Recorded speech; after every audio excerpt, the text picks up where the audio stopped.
अस्सलाम वालेकुम जी। Welcome to my channel. कैसे हैं आप लोग? उम्मीद करती हूँ सब खैरियत से होंगे या मज़े में होंगे। ईद का मज़ा तभी डबल होता है जब खाने में भी कुछ स्पेशल हो। तो इसीलिए आज आपके साथ शेयर कर रही हूँ एक ज़बरदस्त लजीज अब बिल्कुल परफेक्ट बीफ वाइट पुलाव की रेसिपी, जो न सिर्फ टेस्ट में शानदार है बल्कि आपके ईद के दस्तरखान की शान भी बन जाएगा। ये पुलाव अपने rich white gravy, tender beef और खुशबूदार खिले खिले चावलों की वजह से सभी को बहुत पसंद आएगा। इस वीडियो में आपको बताऊंगी कि कैसे मसालों का परफेक्ट बैलेंस बनाकर रेस्टोरेंट स्टाइल जैसा देही वाइट पुलाव आप घर पर तैयार कर सकते हैं, वो भी बहुत आसानी के साथ। तो फिर रेसिपी को एंड तक देखें। अच्छी लगे तो लाइक भी कर दें और चैनल पर न्यू हैं तो चैनल को भी ज़रूर सब्सक्राइब कर लें। तो चलें फिर शुरू करते हैं इसको बनाना। खुशबूदार बीफ वाइट पुलाव बनाने के लिए दोस्तों यहाँ पर मैंने लिया है 1 किलो बीफ, जिसमें एक नली और कुछ हड्डियाँ भी शामिल हैं। वो क्या है ना कि हड्डियों के साथ जब इस पुलाव को आप रेडी करेंगे तो इसका मज़ा डबल हो जाएगा। इस वाइट पुलाव को आप चिकन या मटन के साथ भी बनाकर तैयार कर सकते हैं। प्रोसेस सेम होगा, बस इसका जो कुकिंग टाइम है वो अलग होगा, वो मैं आपके साथ आगे वीडियो में शेयर करूँगी। अब यहाँ पर इसको गलाने के लिए मैं प्रेशर कुकर का यूज़ कर रही हूँ क्योंकि मुझे अपने काम को आसान करना है। अब इसमें 1 टेबल स्पून नमक डाल रही हूँ फ़िलहाल।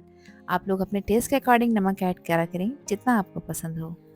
इसको खुशबूदार बनाने के लिए 1 टेबल स्पून मैं यहाँ पर सौंफ का इस्तेमाल कर रही हूँ और साथ ही 1 टेबल स्पून मैं साबित धनिया का इस्तेमाल कर रही हूँ। इन दोनों चीज़ों से पुलाव की खुशबू बहुत कमाल की आती है। 1 टेबल स्पून ही मैंने इसमें साबित सफ़ेद ज़ीरा ऐड किया है। 1 टीस्पून मैं इसमें साबित काली मिर्चों का इस्तेमाल भी करूँगी और इसको मज़ीद खुशबूदार बनाने के लिए 4 से 5 अदद सब्ज़ इलायची भी इसमें शामिल कर रही हूँ। इससे इसका फ्लेवर 100 गुना बढ़ जाएगा। ये जितने भी साबित गरम मसाले हैं ये सिर्फ इस डिश को फ्लेवर ही नहीं देंगे बल्कि बीफ के साथ मिलकर एक रिच डीप टेस्ट भी देंगे। 5 से 6 लौंगे इसमें ऐड करेंगे। 2 अदद तेज़पात के पत्ते हैं जो कि बड़े साइज़ के हैं, ये भी इसमें ऐड कर देंगे। 2 बड़े दालचीनी के टुकड़े भी मैंने लिए हैं और ये भी इसमें ऐड कर देंगे। इसका रिज़ल्ट एकदम रेस्टोरेंट स्टाइल पुलाव जैसा होगा। 1 अदद बड़ी काली वाली इलायची है, ये इसमें शामिल कर देंगे और साथ ही इसमें 2 बादियान के फूल हैं और ये मैंने तोड़ कर ऐड करे हैं जिससे इसका फ्लेवर मज़ीद इंक्रीज़ होगा। अब एक बड़े साइज़ की प्याज है जिसको मैंने रफली काट कर इसमें ऐड किया है। अब क्योंकि मैं वाइट पुलाव बना रही हूँ तो मैं यहाँ पर टमाटर का इस्तेमाल यखनी में करूँगी और मसाले में हम टमाटर को ऐड नहीं करेंगे। इससे ये है कि इसका फ्लेवर भी इसमें आ जाएगा और पुलाव का कलर भी अच्छा रहेगा।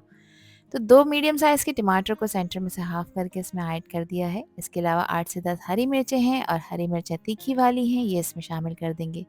अच्छा, हरी मिर्चों की क्वांटिटी आप लोग अपने टेस्ट के हिसाब से कम ज़्यादा कर सकते हैं। इस पुलाव में हरी मिर्चों के अलावा किसी भी तरह की मिर्च का इस्तेमाल नहीं करना। अदरक लहसुन का पेस्ट है और ये मेरे पास थोड़ा-सा पतला है इस दफ़ा, तो इसलिए मैं 2 टेबल स्पून ऐड कर रही हूँ। अगर आप थिक वाला ऐड कर रहे हैं तो फिर 1 टेबल स्पून ही काफ़ी है। अब इसमें पानी शामिल करेंगे। अब पानी मैं यहाँ पर 1.5 लीटर ऐड कर रही हूँ, यानी 6 ग्लास पानी आपने इसमें शामिल करना है, जो कि बिल्कुल परफेक्ट है। इसमें यखनी भी हमारी इसमें तैयार हो जाएगी और गोश्त भी अच्छी तरह गल कर तैयार हो जाएगा। बस एक दफ़ा इसको मिक्स कर लेंगे और मिक्स करने के बाद अब इसकी लिड लगाएंगे और जब इसमें विसल आना स्टार्ट हो जाएगी उसके बाद घड़ी देखकर आपने इसको पकाना है 30 से 35 मिनट के लिए। मैंने जो बीफ के गोश्त का साइज़ यूज़ किया है वो थोड़ा बड़ा है, तो उसको गलने में टाइम लगेगा, 30 से 35 मिनट लग सकते हैं। अगर आप चिकन में इस रेसिपी को बना रहे हैं और प्रेशर कुकर में गला रहे हैं तो 6 से 7 मिनट में चिकन टेंडर हो जाएगी और मटन का टाइम है 15 से 17 मिनट। तो जब तक गोश्त गल रहा है इसका मज़ेदार मसाला तैयार कर लेते हैं, जिसके लिए एक बड़े पैन में मैंने शामिल किया है 1 कप भरकर कुकिंग ऑयल। साथ ही इसमें ऐड कर देंगे 2 मीडियम साइज़ की प्याज। प्याज को मैंने फाइन कट करके इसमें ऐड किया है। अब प्याज को यहाँ पर कलर नहीं देना क्योंकि हम वाइट पुलाव बना रहे हैं। अगर आपने प्याज को ज़्यादा डार्क कलर दिया या ओवर कुक करा तो पुलाव का कलर खूबसूरत नहीं आएगा और पुलाव वाइट बनकर तैयार नहीं होगा। तो प्याज को सिर्फ कुछ देर के लिए सौटे करेंगे और इसके साथ ही यहाँ पर भी कुछ साबित गरम मसाले मैं ऐड कर रही हूँ क्योंकि यखनी को छान कर इसमें ऐड करूँगी, जिसमें शामिल हैं 2 बादियान के फूल, 1 दालचीनी का टुकड़ा है, हाफ टी स्पून साबित काली मिर्चें हैं, 4 अदद हैं सब्ज़ इलायचियाँ। इसके अलावा 4 से 5 लौंगे हैं और 1 टीस्पून मैंने साबित सफ़ेद ज़ीरे का इसमें इस्तेमाल किया है। तमाम गरम मसालों को प्याज के साथ कुछ सेकंड्स के लिए फ्राई करेंगे, मगर ध्यान रखिएगा इन दोनों चीज़ों को बिल्कुल भी ओवर कुक नहीं करना। देखें, जब इनकी एक अच्छी प्यारी सी खुशबू आने लग जाएगी, अब प्याज थोड़ी सी ट्रांसलूसेंट हो जाएगी, तो बस इस पॉइंट पर इसमें अदरक लहसुन का पेस्ट ऐड कर रही हूँ, जो कि 1 टेबल स्पून है। अब अदरक लहसुन को भी कुछ देर के लिए इन दोनों चीज़ों के साथ भून लेंगे ताकि इसका कच्चापन ख़त्म हो जाए।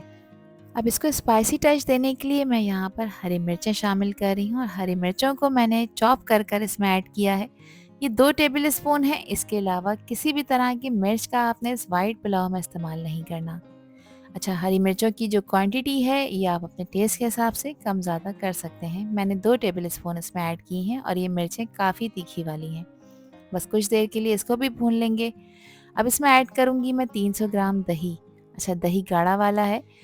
दही ऐड करने से इसमें एक रिच और क्रीमी टेक्सचर आएगा, जिससे मसाला बहुत ही ज़बरदस्त बनकर तैयार होगा।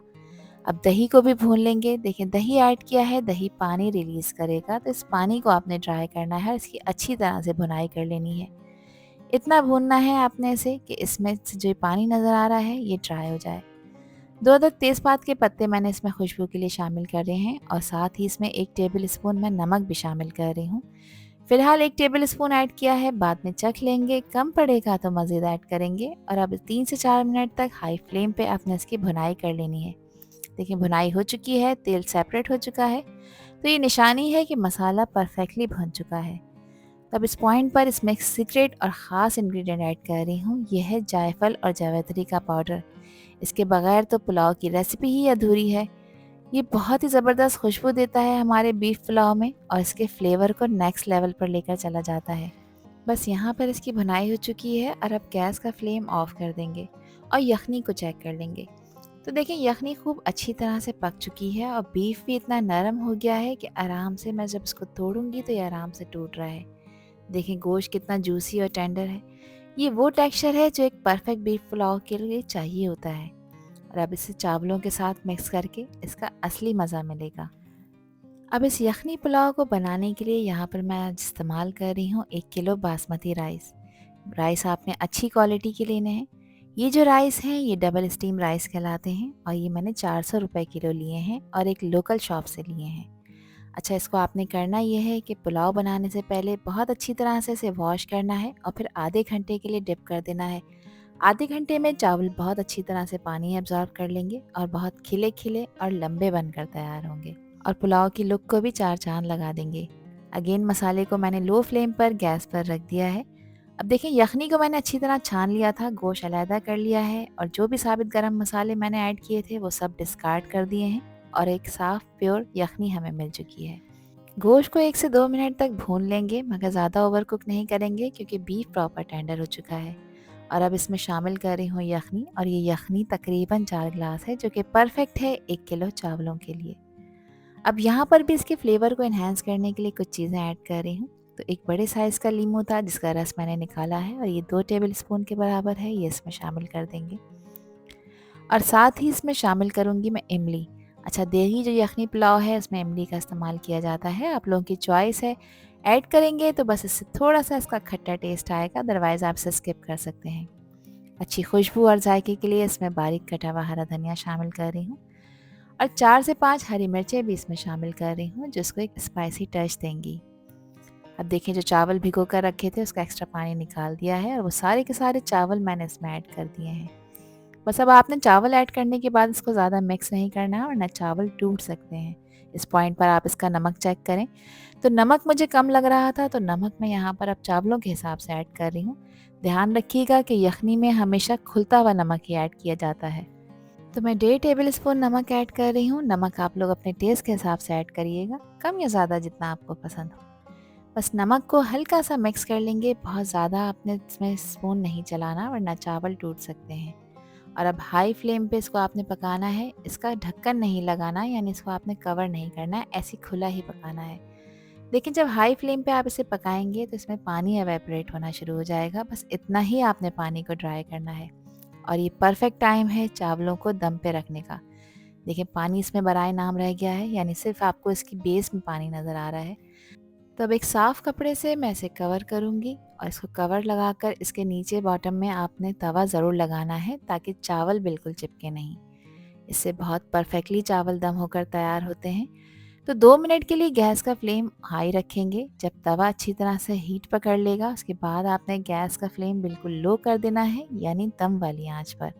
और दम वाली आंच पर आपने इसको कवर कर कर पकाना है 15 मिनट के लिए। 15 मिनट कंप्लीट हो चुके हैं, चेक कर लेते हैं क्या कंडीशन है।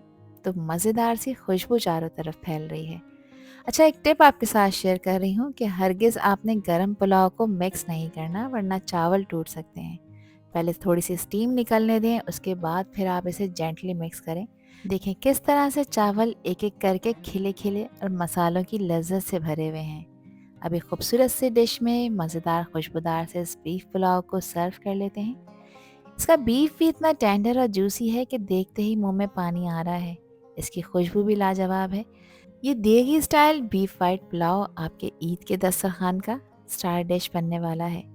इसे आप गरम गरम सर्व करें और इन्जॉय करें रायते और सलाद के साथ, जिसके साथ ही बेस्ट कॉम्बिनेशन बनाएगा। बीफ का टेंडर टेक्सचर और मसालों का परफेक्ट बैलेंस इस डिश को और भी ज़्यादा इरेस्टिबल बना रहा है। ईद का मज़ा अभी पूरा हो गया है। बस एक प्लेट में अब इस गरम गरम पुलाव को रायते के साथ और सलाद के साथ एंजॉय करने का टाइम है। तो यहाँ पर मैं अपनी प्लेट बना रही हूँ इसको एंजॉय करने के लिए। तो आप भी इस रेसिपी को ज़रूर ट्राई करें और मुझे कमेंट सेक्शन में लाजमी बताएं कि ये रेसिपी और वीडियो आप लोगों को कैसी लगी। आई होप कि ये वीडियो आप लोगों को पसंद आई होगी। पसंद आई हो तो कमेंट सेक्शन में अपना प्यार सा फीडबैक मुझे लाजमी शेयर करिएगा। और चैनल पर न्यू है तो चैनल को भी ज़रूर सब्सक्राइब कर दीजिएगा। अपना बहुत ख्याल रखिएगा दोस्तों, अपनों का भी ख्याल रखिएगा और मुझे भी अपनी प्यारी दुआओं में याद रखिएगा। आप सभी लोगों को मेरी तरफ से बहुत बहुत ईद मुबारक। अल्लाह हाफिज़, अल्लाह निगहबान।